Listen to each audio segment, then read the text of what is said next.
गुज़िश्ता ज़माने की बात है कि एक गांव में कोई मौलवी साहब रहते थे, और चूंकि हम उमूमन फर्ज कर लेते हैं कि मौलवी साहब के यहाँ बरकत ही बरकत होती है, इसलिए उसकी तनख्वाह बहुत कम होती है। अब अगर उसका कोई दूसरा जरिए आमदन न हो और किसी गांव में रहता हो तो गुजारा बहुत मुश्किल होता है। उसी गांव में कोई नेक दिल जागीरदार भी रहता था और उसने जमीन का एक टुकड़ा मौलवी साहब को हदिया किया और कहा, वैसे भी आप सारा दिन फारग होते हैं तो खेती बाड़ी करें ताकि गुजारा अच्छा हो। मौलवी साहब ने गंदुम काश्त कर ली और जब फसल हरी भरी हो गई तो बड़ी खुशी होती थी देखकर, इसलिए सारा दिन खेत में ही बैठे रहते थे और फसल देखकर खुश होते थे। लेकिन एक नागहानी मुसीबत ने आ घेरा। गांव के एक आवारे गधे ने खेत की राह देख ली तो आकर खेत में चरने लगा।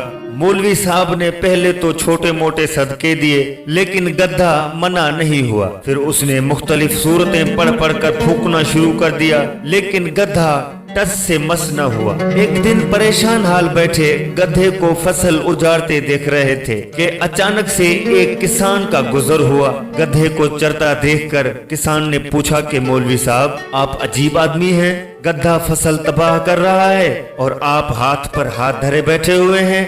तो मौलवी साहब ने अर्ज किया कि जनाब, हाथ पर हाथ धरे कहाँ बैठा हूँ, अभी तक एक मुर्गी और बकरी के बच्चे का सदका कर चुका हूँ और कल से आधा कुरान शरीफ भी पढ़कर फूंक चुका हूँ, लेकिन गधा है कि हटता ही नहीं।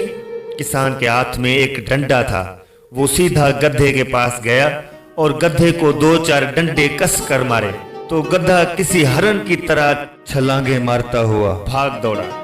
किसान ने खेत से बाहर आकर डंडा मौलवी साहब के हवाले करते हुए कहा कि मौलवी साहब, कुरान गधों को भगाने के लिए नाज़िल नहीं किया गया, गधों को भगाने के लिए अल्लाह ने ये डंडा भेजा है। हम पाकिस्तानी भी अजीब कौम हैं, हमारे गधे हुक्मरान करोड़ों नहीं बल्कि अरबों लूटे चले जाते हैं और हम सिर्फ दुआओं और सदका तो खैरात के बलबूते पे उन गधों से छुटकारा हासिल करना चाहते हैं। जब तक कौम उन लुटेरों से निजात के लिए डंडा इस्तेमाल नहीं करेगी, ये गधे मुल्क और कौम के तमाम वसाइल यूं ही लूटते रहेंगे।